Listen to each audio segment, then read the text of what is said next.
All right, welcome back. So we're going to keep reading the Machine Learning for Network and Cloud Engineers book.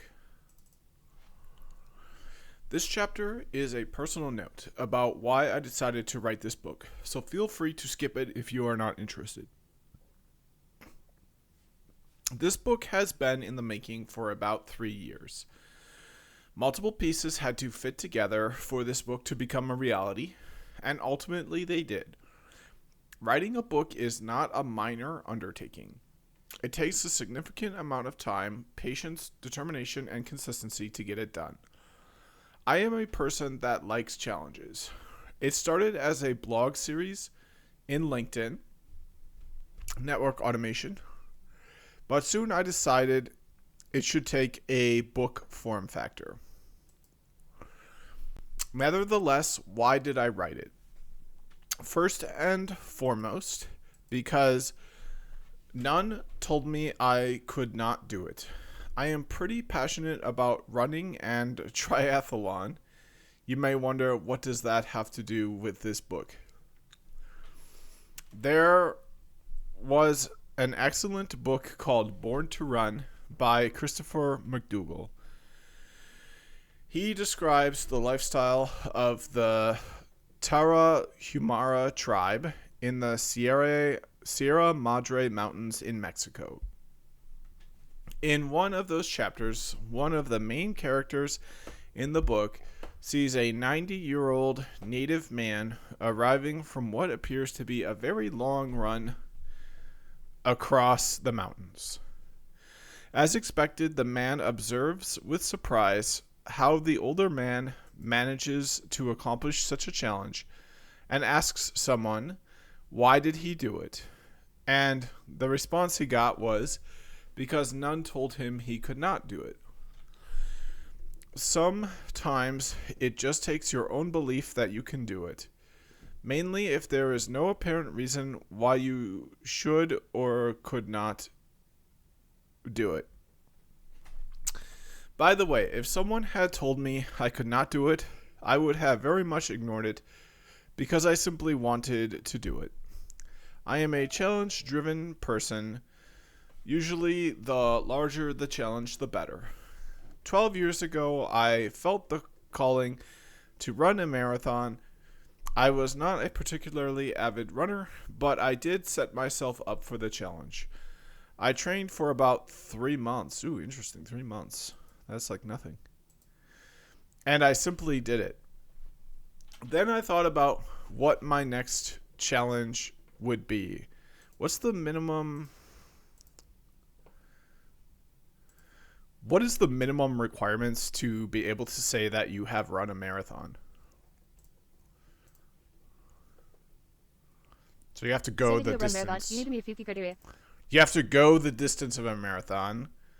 You have to be a part of an official marathon event, or somehow track your personal attempt in an additional way. You don't have to. You can stop along the way. You can take walking breaks, but you have to meet a minimum time. Oh, or maybe you don't. Do you have to meet a minimum time? Oh, there's no minimum time? Okay, running a marathon honestly doesn't seem that hard to me. Like, I used to do, what was it, like 18-mile walks? I used to just do 18-mile walks on the weekends just because it was fun. But I kept gaining weight, and I can't really walk that way anymore because I'm too heavy, so now I'm doing weightlifting stuff. But um, I guess I don't think running a marathon is that hard.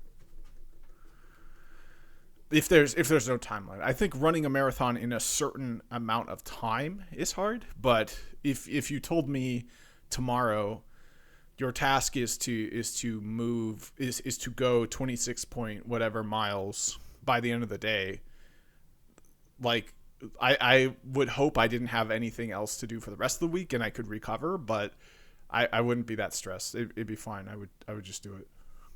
Even now, with me being like super overweight, I have good shoes. If I didn't have the shoes I had, it would be a problem.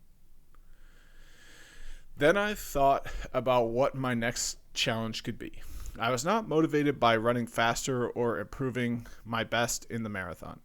I had not done a triathlon in my life. But the mere thought of being able to finish an Ironman was something extremely motivating. Ironman's, I have a different opinion. I think anyone who accomplishes a Ironman has done something truly significant. I think the difference between that and a marathon is Ironman is an official event with official like minimum times and with like qualifications, and then a marathon is 1/3 of an Ironman, if that. So let me ask ChatGPT one thing.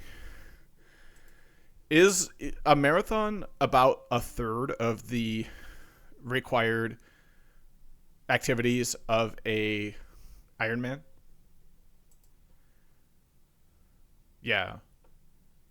It's about 1/3 the distance. Well, I mean, there's a lot more distance for like cycling, but you get to use a bicycle.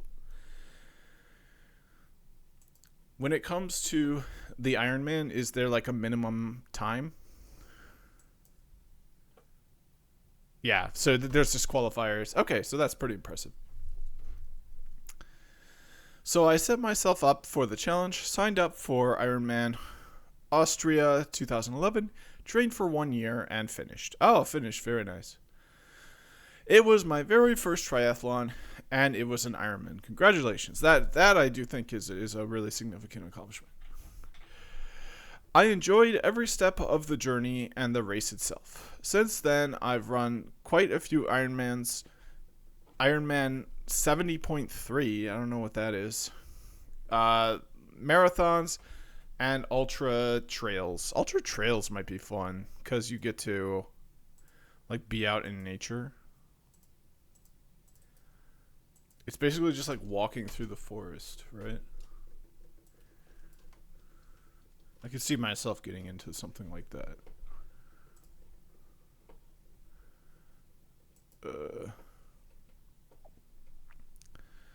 So 50 miles. Yeah, I'm not quite there. I couldn't see myself doing that for a long time. I could see myself doing a marathon, even in like 3 months. Like if I really wanted to do a marathon, I could see myself easily doing it by the end of this year or by the end of next year. But I don't know about a 50 miles.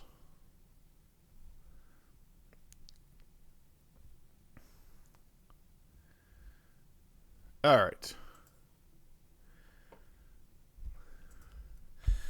Since I started the journey of learning about AI/ML, I felt the need to share what I was learning because I genuinely believe it is of utmost importance for networking and cloud engineering, and it will play a key role in the future. I started with a blog series, but I felt it was not the best format. I wanted to provide deeper content, and probably a blog was not the right choice. Therefore, I set myself up for the challenge of writing a book, which has now finally come to fruition. That's interesting because why can't you just put it in a blog? He says it's because you cannot go deep enough. I wanted to help other networking and cloud engineers learn AI/ML techniques, be able to connect the dots, and ultimately become better professionals. I wanted to provide both a theoretical and practical view. However, I always contextualized the content to the type of use cases and relevant problems that can resonate with you in your daily activities. The theory chapters may look dense, and indeed they are, but not in a mathematical or statistical justification, but in intuitive, descriptions, and examples. Some, particularly those with a stronger data science background, may think this book lacks mathematical depth, and they will be right. I have done it this way on purpose. I have no intent to make you become a data scientist, or say it differently. If you intend to become a data scientist, this book alone will not take you there. This book is intended to help you grow as a network and cloud engineer by giving you new perspectives on how data and algorithms could benefit your professional activities. If you really want to make a career switch to data science or primarily focus on it, this book may serve only as a preliminary step, but you will need to go much further and deeper. Likewise, the practical chapters of this book are intended for you to see and be able to run and practice yourself with real examples of pain points, which I am not quite sure will resonate with you. Oh, which I am quite sure will resonate with you. There, that's better. That's the book I want to read. I don't know why I added not there, but that's good. Learn by doing how data and algorithms with their practical implementations in Python can address those pain points and eventually use these examples as blueprints to build your own, if you feel motivated to do so. This book has therefore accomplished two missions for me. First, a great challenge I felt motivated to tackle with patience and consistency, like I've done previously with some of the more physical challenges I've embarked on. Second, it fulfilled my desire to share with the network and cloud community concepts and ideas that I believe might help people grow personally and professionally. I hope this is the case, and I would love to hear your feedback if/when you read it, and if it helped you in some sense. Alright, so now we're on to the table of contents. I have already introduced that this book is primarily structured in two main sections, theory and practice. They complement each other, and the practice section builds on top of what you will learn in the theory section. I am assuming you know nothing about machine learning algorithms, although if you have some level of familiarity with the terminology and concepts, that will also help. The practical section is developed using Python. Also, you do not need to learn Python to take advantage of the book, but if you are fluid at it, you will more easily create your own versions of the notebooks included and explore your ideas. So they're going to use Jupyter notebooks. Section 1 of the book will bring you an in-depth networking and cloud conceptualized review of most of the AI/ML techniques available. We will explore the different categories of algorithms and the rationale behind them, and double-click on some specific algorithms to understand their inner workings. This section of the book will arm you with a comprehensive spectrum of tools that can be used to address a wide range of problems, from traditional statistical methods that have existed for many decades, such as K-means clustering or logical regression, to bleeding edge techniques only months or 1/2 years old, such as GANs, which I believe are generative AI networks, large language models like ChatGPT-3, or like GPT-3, or ChatGPT. So GPT-3 stands for something transformer, I think. I forget. At the end of this section, you will understand the what, the why, the where, and a little bit of the how. Suppose you participate in any conversation where machine learning algorithms are discussed, In that case, you should definitely understand most, if not all, of the concepts presented and have a formed point of view on where and what techniques can be used to address different types of problems. I do recommend you read the entire section in the same order as it is written because there is some logic and it builds on top of the previous concepts described. This will help you better understand the why of specific techniques.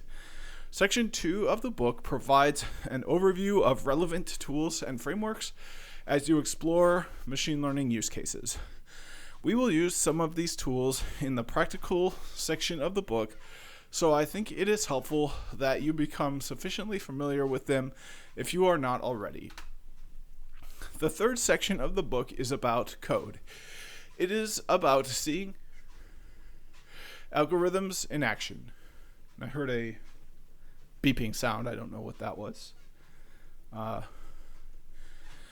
Depending on your interests, I understand you may want to skip it.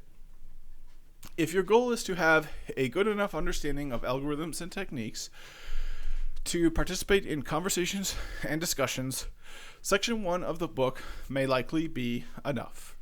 However, we all know that the learning that happens by doing will be more robust and last for longer. This section is about doing, but definitely doing in this context involves coding. Coding in Python more precisely. All use cases are built using data generated by a network data simulator I have developed, which I refer to as SANS, Situation Aware Network Data Simulator. At the beginning of section 3, there will be a brief description of SANS, but you may find an in-depth description in Appendix A. SANS helped me generate contextual data for a network that is realistic enough to drive multiple analytics use cases. For each use case, I have generated specific data. However, if you want to generate variations of such data or different data, you may want to become familiar with the internals of SANS and how to use it. In such a case, Appendix A will provide you with those details. If you are not planning to build new or different use cases for now, then Appendix A will not interest you. This section is composed of 10 different use cases. I suggest you go through them in the same order because there are also practical concepts learned sequentially, but feel free to jump to anyone in particular if you prefer. I have made the use case description as self-contained as possible.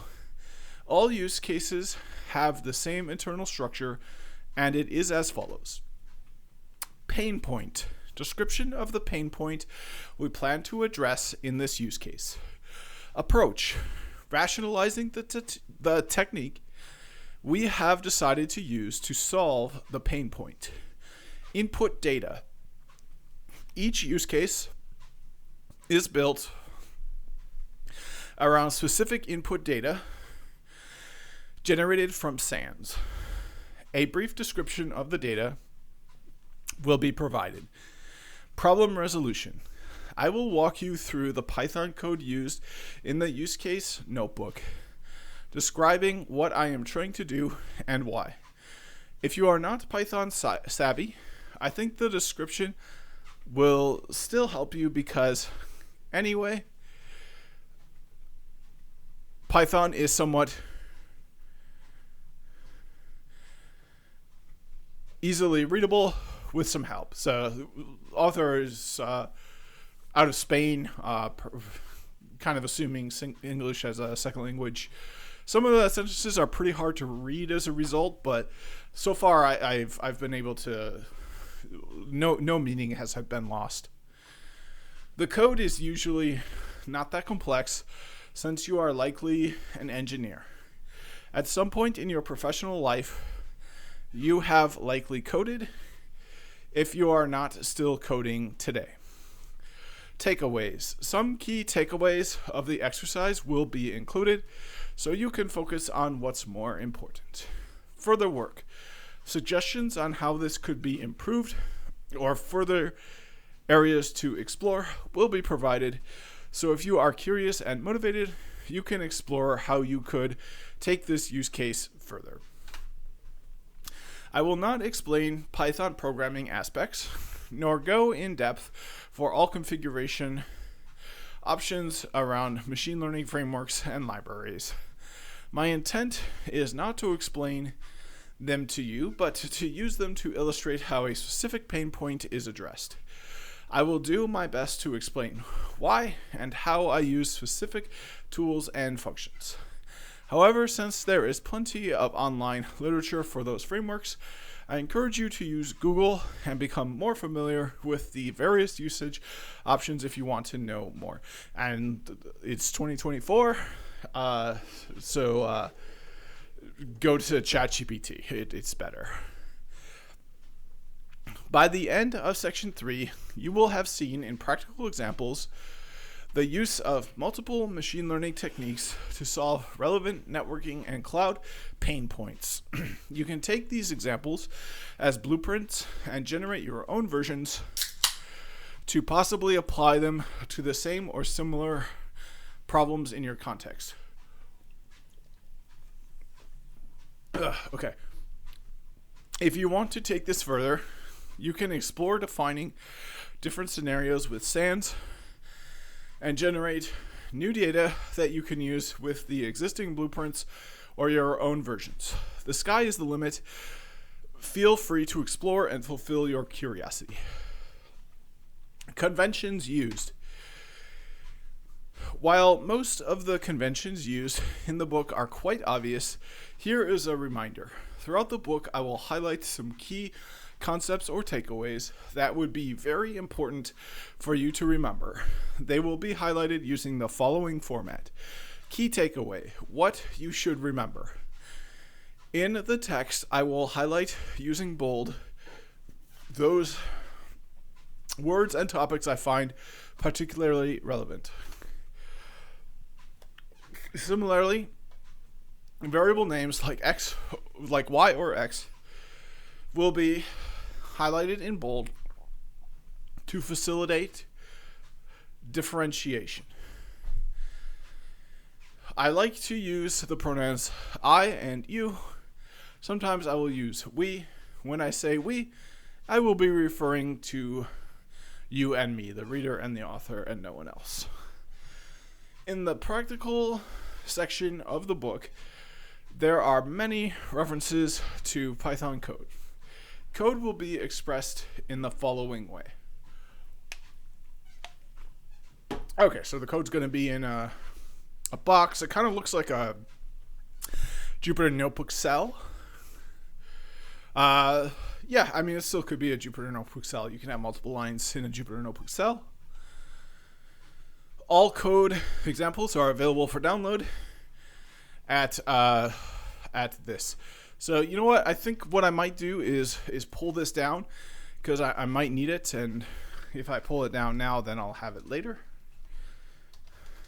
And I don't have to save that link.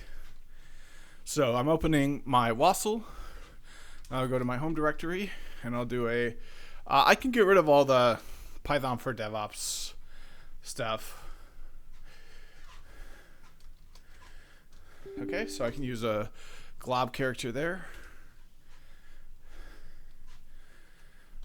There we go. And now git pull, git clone.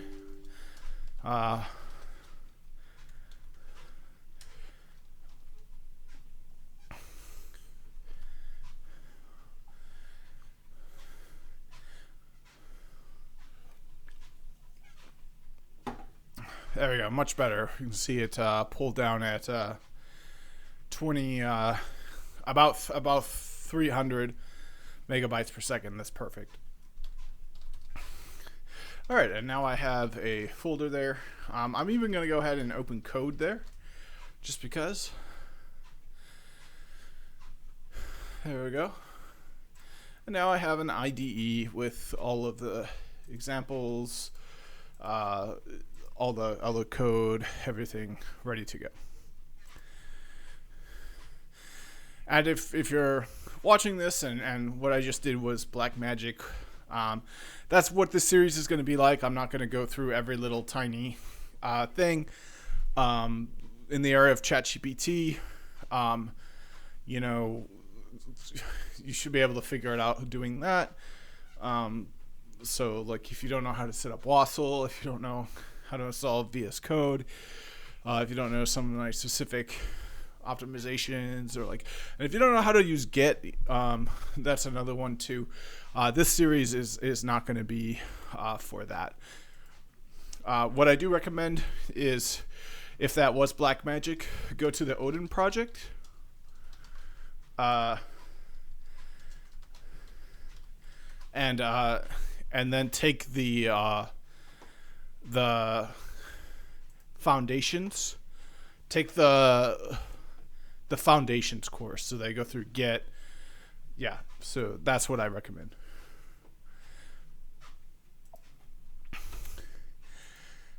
All right, so get in touch. I have provided you with a comprehensive and what I believe to be a useful book that can help you become a better networking and cloud professional. I am sure there are areas where it can be improved, where you think the content should be more profound, or areas you would like new additions to cover, which were not addressed. I would really love your feedback so that I can improve it in the future. Any feedback relative to content or errata, you can contact me there. So I'll just verify that it's the right one that I already added. Yep, so I'm already following. So you know what, I might do that if anything really. Sometimes if anyone's actually watched some of the videos, I could get quite upset sometimes at errata or things that are frustrating. So, and in fact, in my Juniper series, I just about every video I made, I submitted feedback to support because their documentation left a lot to be desired. So yeah, I might do that, and I got the right connection there. So moving on. Here's the table of contents. So finished everything up till the introduction. That's going to be the first. Don't need to read through the whole table of contents. All right, so let's try to get through the introduction. I'll advance the bookmark and I'll check the time. The time is 28. I've already made a video this morning, so squeezing in an hour a day is a bit difficult sometimes. So we've got 1, 2, 3, 4, 5, 6, 7, 8, 9, 10, 11, 12, 11 short pages with big text. I think I can do it. So let's get through the introduction, and then that'll be the end of this video. I do need to take a quick break first, so I'll be right back. All right, I'm back. So let's close out the introduction. It is essential to start with some basic definitions and understanding of what AI or ML are or are not. Sometimes you may have heard, I have heard it myself, that some systems using AI are somewhat superior to others using ML or similar type of statements. The reality is very different. I firmly believe the lack of clarity around these terms and other terms in this knowledge space is not positive, and we must work towards having a common understanding. I agree. AI, artificial intelligence, is the field of knowledge and techniques intended to make machines imitate human behavior. Humans make decisions, classify, and try to predict. We make choices among many other things. Any technique intended to make a machine do as humans do is referred to as artificial intelligence. Throughout history, multiple techniques have fallen within the AI scope, such as expert systems, rule-based systems, or fuzzy logic, degrees of truth versus Boolean decisions. When we think of an expert system that works based on a set of if this then that rules, this can be legitimately called artificial intelligence. So artificial intelligence can be as simple as those conditional statements in Python. If this, then that. Artificial intelligence does not have to be always something very complicated. Within AI, a specific set of techniques and algorithms operate based on data. They learn based on current or previous data and make decisions. This set of techniques is known as machine learning. So machine learning is a subset of AI. It's the techniques and algorithms that constitute AI. ML is therefore and that's literally what it said in the next sentence. ML is therefore a subset of AI techniques focused on imitating human behavior by learning from data. There are many such techniques. Throughout this book, we will double-click on a number of them and illustrate them with practical examples. This book will be primarily focused on machine learning techniques. Some hybrid fields combine various disciplines together. We will describe in the book some of them, such as natural language processing, which combines text processing techniques with machine learning at times. Causal inference, which combines causal statistical techniques with machine learning. Computer vision is another example that combines techniques purely focused on image processing with machine learning algorithms to drive more complex outcomes. We will not focus much on computer vision, even though I foresee some compelling use cases in the future leveraging them. It is essential, therefore, to keep in mind that any ML technique is part of artificial intelligence.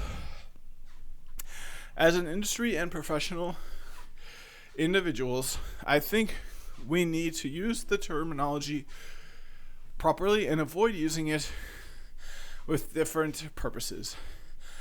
Only if we use the terms correctly or form new terms that are more useful can we understand each other. Within ML, tens, if not hundreds, of specific techniques and algorithms have been developed over the past decades to solve a wide variety of problems. The use of neural networks has been particularly relevant over the past 15 years.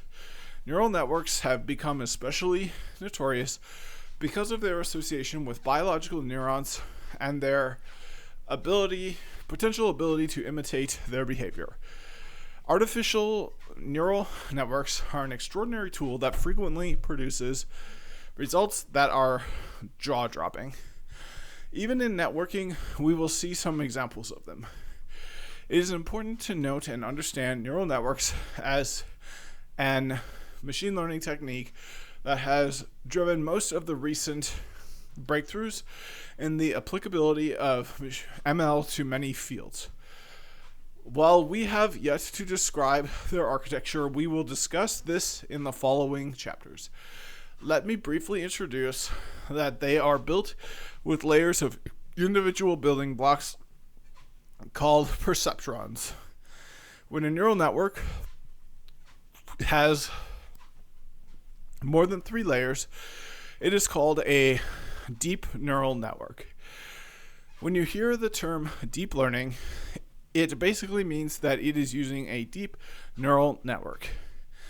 It may eventually be hundreds or thousands of layers deep.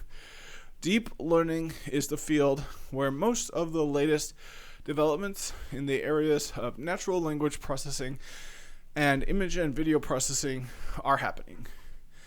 Deep learning is primarily applicable where there are vast amounts of data available. Its ability to extract knowledge from the data is sometimes awe-inspiring. In subsequent sections, we will obtain examples in more detail and the impact on our networking and cloud industry. Key takeaway: machine learning is a discipline within a broader concept of artificial intelligence. Deep learning is just machine learning using deep neural networks, which are neural networks with three or more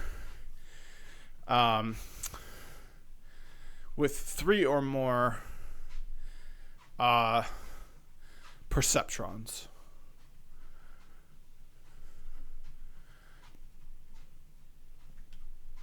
And perceptrons are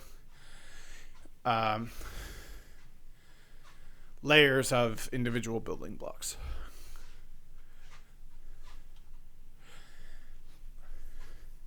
You may have heard or read about the term artificial general intelligence, AGI. What we use today or build is referred to as artificial narrow intelligence. You will learn throughout the book a wide range of techniques, and you will notice that all of them are intended to solve a very specific narrow problem. At this point, no technique can be used to solve any problem generically. This is different from how this works, at least at the moment. There is a specific expectation that we can achieve in the future the idea of a more general approach where algorithms could be used to solve any type of problem. I have a lot to say about that. This is what some refer to as AGI. When will AGI become real? It is unknown, and it is unknown even if such a concept is possible at all. There is progress in training models to do more than one thing, so make them not so narrow, but they are still not general. There is work to improve how we code symbols for an algorithm. If we can find a more generic representation of the data, a more general symbol, perhaps we can train algorithms that do more tasks. Definitely getting there will imply much more complex algorithms and much more computing power available. Some of these seem impossible today, but it is also true that many of the things we can do today were perceived as impossible 5 years ago. I believe we will never have a true generic artificial intelligence. However, we will have mechanisms that progressively can address more tasks while the computing power available grows to enable such progress in parallel. May the force be with you. Alright, so this is where I'm going to end. So thanks for watching. Let me clean up my unused bookmarks. Delete. Okay, and none were re-added, it looks like. So, yep, now I can hide the notebook. And thanks for watching, and stay tuned for the next video.